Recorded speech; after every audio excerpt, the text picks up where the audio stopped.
Hello everyone, ఇలాంటి videos మీకు ముందుగా కావాలి అనుకుంటే మా ఛానల్ని సబ్స్క్రైబ్ చేసుకొని పక్కనే ఉన్న బెల్ ఐకాన్ని క్లిక్ చేయండి.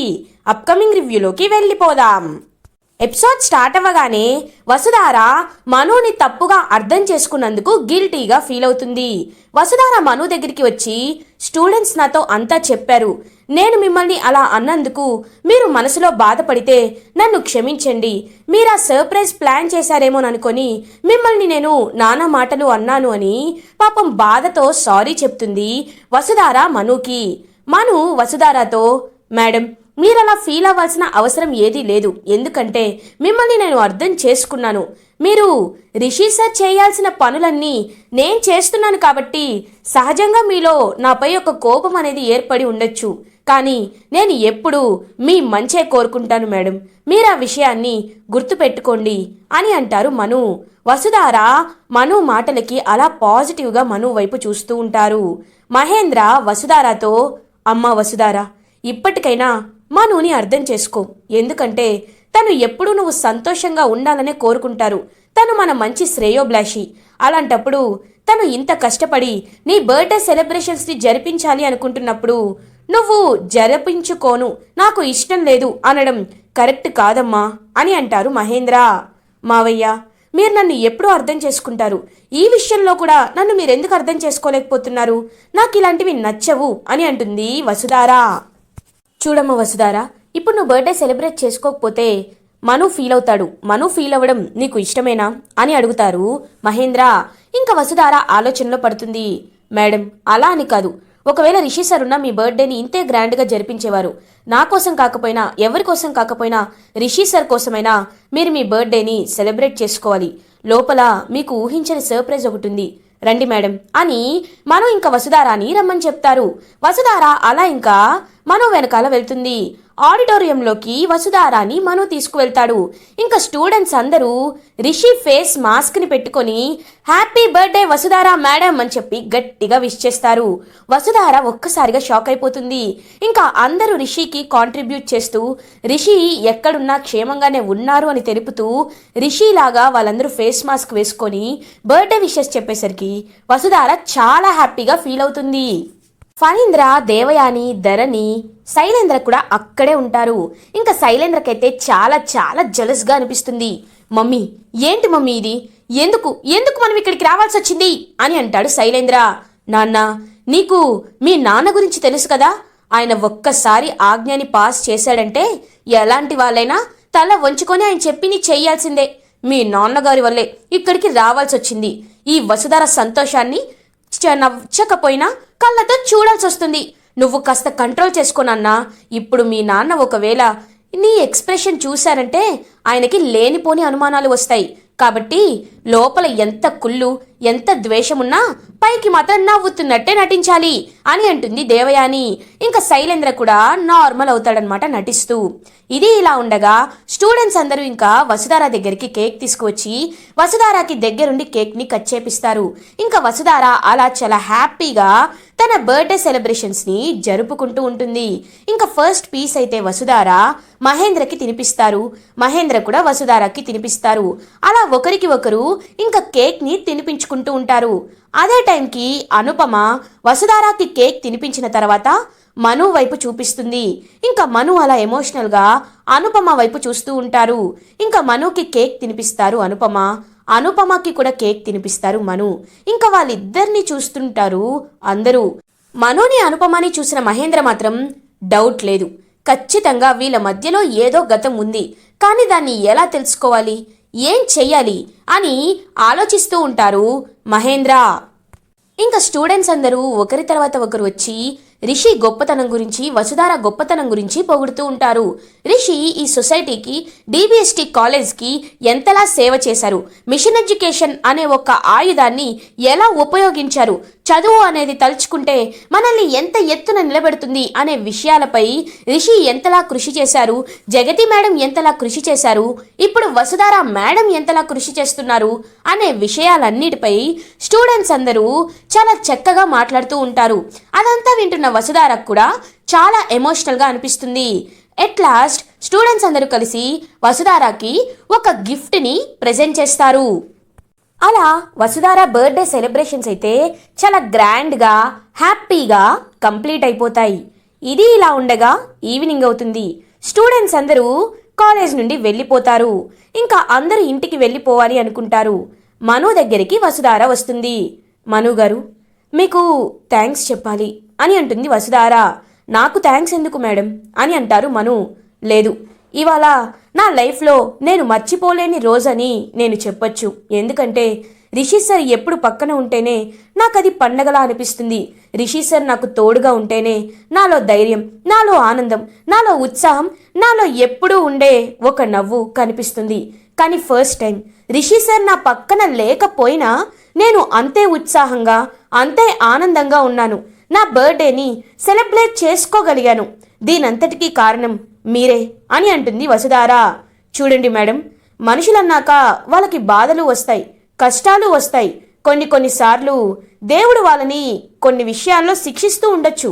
అలా అని మనం జరిగిపోయిన విషయాల గురించి కానీ, జరగబోయే విషయాల గురించి కానీ ఆలోచిస్తూ బాధపడడం, కృంగిపోవడం కరెక్ట్ కాదు కదా మేడం. రిషి సార్ చనిపోయారు అని అందరూ అనుకున్నారు, కానీ మీరు బ్రతికే ఉన్నారని నమ్మారు, అందరినీ కన్విన్స్ చేశారు. ఇప్పుడు కూడా రిషి సార్ మీ పక్కన ఉంటేనే మీ బర్త్డేని సెలబ్రేట్ చేసుకుంటాను అన్నారు. కానీ రిషి సార్ ఉన్నప్పుడు ఎంత ఆనందంగా మీరు ఉండేవారో ఇప్పుడు కూడా మీరు అంతే ఆనందంగా ఉన్నారు. రోజు ఒక కొత్త రోజే కాబట్టి రోజు సంతోషంగా గడపండి. రిషి సార్ మిమ్మల్ని చేరుకునే రోజు త్వరలోనే రాబోతుంది. కాబట్టి రిషి సార్ నా పక్కన లేరు అని మీరు అనుకోకుండా రిషి సార్ ఎక్కడ ఉన్నా నాతోనే ఉన్నారు అనే భావనలోనే మీరు సంతోషంగా ఉండండి మేడం. మీ సంతోషం కంటే మాకు, మహేంద్ర సార్కి, అనుపమ మేడంకి, డిబిఎస్టి కాలేజ్ స్టూడెంట్స్కి ఏది ముఖ్యం కాదు అని అంటారు మను. ఇంకా హ్యాపీగా ఫీల్ అవుతుంది వసుధార, మహేంద్ర, అనుపమ ఇంటికి రీచ్ అవుతారు. మహేంద్ర వసుధారతో మాట్లాడుతూ ఉంటారు. అమ్మా వసుధార, నిజంగా మను చాలా మంచివాడు కదా, నీ మొహంలో ఎప్పుడు లేని ఆనందాన్ని నింపారు అని అంటారు. అవును మావయ్య, మనుగారు కేవలం తన కోసమే కాకుండా, తన సంతోషం కోసమే కాకుండా ఎప్పుడు చుట్టుపక్కల వాళ్ళ గురించే ఆలోచిస్తారు. ఎప్పుడు మనం సంతోషంగా ఉన్నామా లేదా అనే విషయం గురించే ఎప్పుడు పాపం ఆలోచిస్తూ ఉంటారు. నిజంగా మనుగారు లాంటి వాళ్ళు ఉండడం చాలా రేర్ అని అంటుంది వసుధార. ఇదంతా విన్న అనుపమ చాలా హ్యాపీగా ఫీల్ అవుతుంది. ఇంకా అనుపమ తన రూమ్లోకి వెళ్ళిపోతుంది. అనుపమ వాళ్ళ పెద్దమ్మకి కాల్ చేస్తారు. అనుపమ వాళ్ళ పెద్దమ్మ, హలో అను, ఇవాళ వసుధార బర్త్డే సెలబ్రేషన్స్ బాగా జరిగాయా అని అడుగుతారు. బాగా జరిగాయి పెద్దమ్మ. అండ్ అది మాత్రమే కాదు, మొదట్లో వసుధార మనుని అపార్థం చేసుకున్నా ఇప్పుడు తను బాగా అర్థం చేసుకుంది. మహేంద్ర, వసుధార ఇద్దరూ మనుని బాగా పొగుడుతున్నారు అని సంతోషంగా చెప్తారు అనుపమ. మరి వాడు చేసే మంచి పనులు అలా ఉంటాయి అని అంటారు ఇంకా అనుపమ వాళ్ళ పెద్దమ్మ. ఇదంతా భోజనం చేస్తూ ఉన్న మను వింటూ ఉంటాడు. పెద్దమ్మ, ఇంతకీ భోజనం చేశాడా అని అడుగుతుంది. ఇదిగో ఇప్పుడే చేస్తున్నాడు అని చెప్తారు అనుపమ వాళ్ళ పెద్దమ్మ. సరే పెద్దమ్మ, జాగ్రత్తగా ఉండండి అని కాల్ కట్ చేస్తుంది అనుపమ. మను వాళ్ళ మా అమ్మతో, ఏంటి ఓల్డీ, క్షేమ సమాచారాలు అందజేశారా అని అడుగుతారు. క్షేమ సమాచారాలు కాదు, నువ్వు చాలా మంచివాడివని వసుధార, మహేంద్ర అంటున్నారంట అని అంటారు అనుపమ వాళ్ళ పెద్దమ్మ. చెప్పడానికే ఎన్నైనా చెప్తారు ఓల్డీ, కానీ నేను అడిగిన ప్రశ్నలకి సమాధానాలు చెప్పరు కదా. నేను మంచివాడినని వారు మురిసిపోతున్నారు. నేను ఇంత మంచిగా ఎందుకు ఉన్నాననే విషయాన్ని తను ఎందుకు తెలుసుకోలేకపోతున్నారు? నేను అడిగే ప్రశ్నకి తను ఎందుకు జవాబు చెప్పటం లేదు అని అంటాడు మను. చూడు మను, అన్ని ప్రశ్నలకి ఇప్పుడే సమాధానం దొరకాలంటే దొరకదు. అన్నీ మనం అనుకున్నట్లే అవ్వవు. కాలం కొంతమందికి ఎప్పుడు ఎలాంటి సమాధానం చెప్పాలో అప్పుడే చెప్తుంది. కాబట్టి నువ్వు అనుపమాని అడిగే ప్రశ్నకి సమాధానం నీకు ఎప్పుడు దొరకాలో అప్పుడే దొరుకుతుంది. అప్పటిదాకా నువ్వు తనని ఇబ్బంది పెట్టద్దు, సరేనా అని అంటారు అనుపమ వాళ్ళ పెద్దమ్మ. ఏదో ఒకటి చెప్పి ఎప్పుడు నన్ను సైలెంట్ చేసేస్తావు ఓల్డీ అని ఇంకా మను ఆలోచనలో పడతాడు.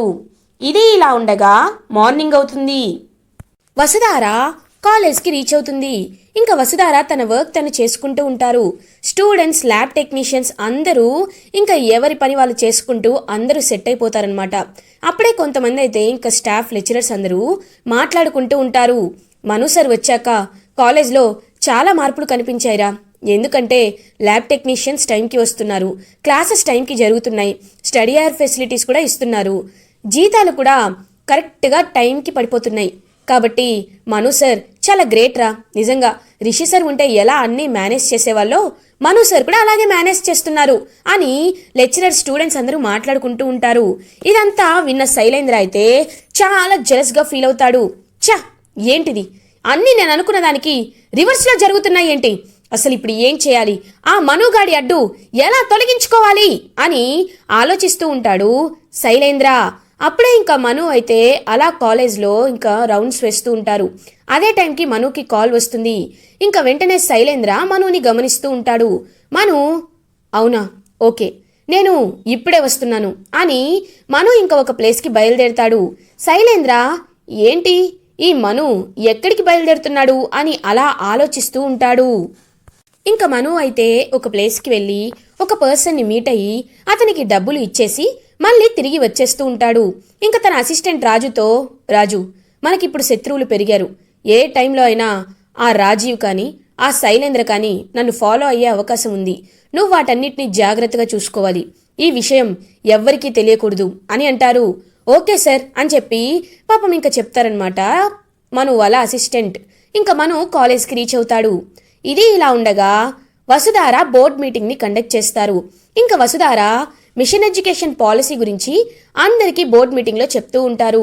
మిషన్ ఎడ్యుకేషన్లో న్యూ స్కీమ్స్ ఐడియాస్ని వెలికి తీయాలి అని అనుకుంటున్నాం. ఎందుకంటే మళ్ళీ ఆగిపోయిన స్టేబుల్గా ఉన్న మిషన్ ఎడ్యుకేషన్ని మళ్ళీ మనం టేకప్ చేయాలని, అందులో ఉన్న కొత్త ఐడియాస్ని ఇంప్లిమెంట్ చేయాలని మినిస్టర్ గారితో మేము మాట్లాడడం జరిగింది. కాబట్టి ఎవరికి ఎలాంటి ఐడియా ఉన్నా నిర్మోహమాటంగా వాటిని షేర్ చేసుకోవచ్చు. అది మాత్రమే కాదు, మనుగారు నేను కలిసి ఒక నిర్ణయాన్ని తీసుకున్నాం. ఎక్కడైతే మారుమూల పల్లెటూర్లలో పిల్లలు చదువుకోలేకపోతున్నారో వాళ్ళకి స్కూల్స్ టౌన్లో ఉన్నాయంటే వాళ్ళు పాపం రావడానికి చాలా కష్టమవుతుంది. అంత దూరం కాబట్టి స్కూల్స్కి పంపించమని చెప్పి పేరెంట్స్ కూడా వాళ్ళ ఇబ్బందులని తెలియజేస్తున్నారు. కాబట్టి ఒక ఫ్రీ బస్ ఫెసిలిటీని అయితే ప్రొవైడ్ చేయాలి అని డీబీఎస్టీ కాలేజ్ నిర్ణయం తీసుకుంది. మిషన్ ఎడ్యుకేషన్లో భాగంగా మారుమూల పల్లెటూర్లలో ఉన్న పిల్లలకి ఫ్రీగా బస్ ఫెసిలిటీని ప్రొవైడ్ చేసి వాళ్ళని స్కూల్కి తీసుకువచ్చి మళ్ళీ స్కూల్ అయిపోయే టైంకి మళ్ళీ తిరిగి వాళ్ళ హోమ్ టౌన్లో వాళ్ళని డ్రాప్ చేసే ఫెసిలిటీస్ని కల్పించాలి అనుకుంటుంది అని అంటారు వసుధార. ఇంకా వసుధార ఐడియాకి అందరూ అప్లాజ్ ఇస్తారు. ఇదంతా చూస్తున్న శైలేంద్ర మాత్రం జెలస్గా ఫీల్ అవుతాడు. ఇంకా బోర్డ్ మెంబర్స్ అయితే, మేడం, నిజంగా ఈ ఐడియా చాలా బాగుంది మేడం. అది మాత్రమే కాదు, మారుమూల పల్లెటూర్లలో చాలా వరకు పిల్లలు అనేవారు పొలం పనులకి వాటికి వెళ్తూ ఉంటారు. వాళ్ళని మోటివేట్ చేసే పని కొంతమందికి మనం అప్పచెప్పాలి. బస్ ఫెసిలిటీస్ ప్రొవైడ్ చేసే యొక్క ఫండింగ్ అనేది ఇంకొంతమందికి మనం అప్పచెప్పాలి. అది మాత్రమే కాదు, మిషన్ ఎడ్యుకేషన్లో కొత్త రెవల్యూషన్గా మారుమూల పల్లెటూర్లకు కూడా బస్ ఫెసిలిటీని ప్రొవైడ్ చేసే గవర్నమెంట్ మనదే అవుతుంది మేడం అని బోర్డ్ మెంబర్స్ చెప్తారు. అవును సార్, ఈ ప్రపోజల్ని మినిస్టర్ గారి ముందు మేము పెట్టడం జరిగింది. మినిస్టర్ గారు కూడా వీటిని అప్రూవ్ చేశారు. కాబట్టి ఇంకొన్ని సర్వే విజిట్స్కి, ఫీల్డ్ విజిట్స్కి మేము వెళ్ళాలి అని అంటారు వసుధార. వసుధార అనుపమతో, మేడం, మిషన్ ఎడ్యుకేషన్కి సంబంధించిన ఊర్లు లైక్ ఏ బస్తీలకి ఏ ఊర్లకి వెళ్ళాలి అనే లిస్ట్ని మీరు రెడీ చేసి నాకు పంపించండి. అండ్ మావయ్య, మీరు కూడా అసలు ఈ బస్ ఫెసిలిటీస్కి అయ్యే ఖర్చు ఎంత అవుతుంది, ఆ కాస్ట్ అండ్ ఎక్స్పెన్సెస్ ఇవన్నిటినీ మీరు చూసుకోండి. మను గారు, మీరు పిల్లలను కానీ పేరెంట్స్ని కానీ బాగా మోటివేట్ చేస్తున్నారు. కాబట్టి మీరు కూడా మాతో పాటు ఫీల్డ్ విజిట్కి వచ్చి మీరు వారిని మోటివేట్ చేయండి అని చెప్పి ఇంకా ఒక్కొక్కరికి ఆ వర్క్ అనేది సెగ్రిగేట్ చేస్తుంది వసుధార. ఇంకా అందరూ చాలా హ్యాపీగా ఫీల్ అవుతారు. శైలేంద్ర, మరి నాకేమీ వర్క్ ఇవ్వలేదే అని అడుగుతాడు. నీకేం వర్క్ ఇవ్వాలో నాకు తెలుసులే శైలేంద్ర, నేను ఇస్తాలే అని అంటారు మహేంద్ర. ఇంకా శైలేంద్ర అయితే అలా సైలెంట్గా ఉంటాడు. బోర్డ్ మీటింగ్ ఫినిష్ అయిపోతుంది. ఇంకా అందరూ ఎవరి క్యాబిన్కి వాళ్ళు వెళ్ళిపోతారు. ఇలా చూస్తూ ఉంటే లాభం లేదు, ఏదో ఒకటి చెయ్యాలి. వసుధార అండ్ ఆ మను ఇద్దరు కలిసి మళ్ళీ ఫీల్డ్ విజిట్కి వెళ్తారు కాబట్టి ఖచ్చితంగా ఇప్పుడు ఏదో ఒకటి ప్లాన్ చేయాలి అని శైలేంద్ర అనుకుంటూ ఉంటాడు. అదే టైంకి మను శైలేంద్ర దగ్గరికి వస్తారు. ఏంటి, మళ్ళీ ఏదో ఒకటి చెయ్యాలి, ఫీల్డ్ విజిట్కి వెళ్ళినప్పుడు మళ్ళీ ఏదో ఒక వీడియోనో ఫోటోనో తీసి అందరికీ ముందు పెట్టి వసుధార మేడం పరువు తీయాలి అనుకుంటున్నావా? చూడు, మొన్నేదో తెలియక జరిగిపోయింది. కానీ ఇంకొకసారి అలాంటి పిచ్చి పిచ్చి పనులు చెయ్యాలి అని అనుకుంటే నీ శవం కూడా ఎవరికి కనబడదు, జాగ్రత్త అని చెప్పి మను అక్కడి నుండి వెళ్ళిపోతాడు. శైలేంద్రకి భయం వేస్తుంది. ఏం చేయాలి అని గట్టిగా అరుస్తూ ఇంటికి వెళ్తాడు శైలేంద్ర. ఇంకా వసుధార మను అయితే అలా కొన్ని బస్తీలకి వాటికి విజిట్ చేస్తూ ఉంటారు. అదే టైంకి వసుధారాకి ఇంకా పిల్లలందరూ కొంతమంది ఆడుకుంటూ కనిపిస్తారు. వసుధార అక్కడికి వెళ్తుంది. అక్కడికి వెళ్ళి చూసేసరికి, మేడం మీరు వసుధార మేడం కదా అని ఆ పిల్లలు అడుగుతారు. అవును, మీకెలా తెలుసు అని అంటుంది వసుధార. మేడం ఒకసారి చూడండి అని వసుధార ఫోటో ఇంకా తనని ఒక డ్రాయింగ్ గీసిన ఒక ఇమేజ్ అయితే ఉంటుంది. అది చూసిన వసుధార ఒక్కసారిగా షాక్ అయిపోతుంది. రిషి సార్ మాత్రమే నన్ను ఇలా గీయగలరు అంటే ఇది మీకు ఎవరిచ్చారు అని అడుగుతుంది వసుధార. మేడం ఆ సార్ ఇచ్చారు అని చూపిస్తారు. ఇంకా వసుధార ఆ ప్లేస్కి వెళ్తుంది. అక్కడ చూసేసరికి రిషి ఉంటాడు. ఒక్కసారిగా వసుధార షాక్ అయిపోతుంది. రిషి దగ్గరికి వెళ్తుంది వసుధార. సార్ అని అంటుంది. వసుధార అని రిషి కూడా వసుధార దగ్గరికి ప్రేమగా వస్తాడు. సార్ ఏంటి సార్ ఇది, మీరేంటి సార్ ఇక్కడ, అసలు నాకేం అర్థం కావట్లేదు సార్ అని అంటుంది వసుధార నేను అందరికీ దూరంగా ఉండడానికి ఒక కారణం ఉంది, కానీ నువ్విక్కడికి వస్తావని నేను అస్సలు ఊహించలేదు. చూడు వసుధార, కొన్ని నిజాలు తెలుసుకోవాలంటే దూరంగానే ఉండాలి అనే విషయం నాకు అర్థమైంది. కొంతమంది రౌడీలు ఆ రోజు నేను ఫెస్ట్కి వస్తున్నప్పుడు నన్ను కిడ్నాప్ చేశారు. కానీ వాళ్ళ నుంచి నేను తప్పించుకోవడానికి నాకు ఒక వ్యక్తి సహాయం చేశారు. ఆ వ్యక్తికి నేను ఎప్పటికీ కృతజ్ఞతలు చెప్తూనే ఉంటాను. తర్వాత నేను ఈ పల్లెటూరికి వచ్చాను. ఇక్కడ పిల్లలకి పాఠాలు చెప్తూ ఉన్నాను. అసలు నిజమేంటి, నాపై ఈ అటాక్స్కి కారణం ఎవరు, అసలు ఎవరిదంతా చేయిస్తున్నది, అమ్మని చంపింది ఎవరు అని తెలుసుకోవడానికే నేను ఇక్కడ ఉన్నాను వసుధార అని చెప్తారు రిషి. ఎవరు సార్, ఎవరు మిమ్మల్ని కాపాడింది, ఎవరు మీకు ఎవరు సార్ అని అడుగుతుంది వసుధార. నేనే మేడం అని అంటాడు మను. వసుధార ఒక్కసారిగా షాక్ అయిపోతుంది. అంటే మీరు వసుధారకి ముందే తెలుసా అని అడుగుతాడు రిషి. తెలుసు సార్, నేను మీ కాలేజ్లోనే డైరెక్టర్గా అపాయింట్ అయ్యాను. అది మాత్రమే కాదు, నేను ఎందుకు వసుధార మేడంకి మీరు నాకు తెలుసనే విషయం చెప్పలేదు అంటే, మీరు ఇప్పుడు కాలేజ్కి వస్తే మళ్ళీ మీపై కుట్రలు జరుగుతాయి. కాబట్టి మీకు అసలు ఎవరిదంతా చేస్తున్నారో అనే విషయాల్ని ప్రూఫ్తో సహా చెప్పాలనే నా ప్రయత్నం. కాబట్టే మిమ్మల్ని నేను ఇక్కడ ఉండమని చెప్పాను అని ఇంకా రిషితో చెప్తాడు మను. వసుధార కూడా చాలా హ్యాపీగా ఫీల్ అవుతుంది రిషిని మీట్ అయినందుకు. ఇలా ఎపిసోడ్ ఎండ్ అవుతుంది. ఫర్దర్ ఎపిసోడ్ రివ్యూస్ ముందుగా మీకు కావాలి అనుకుంటే మా ఛానల్ని సబ్స్క్రైబ్ చేసుకోండి. Thanks for watching.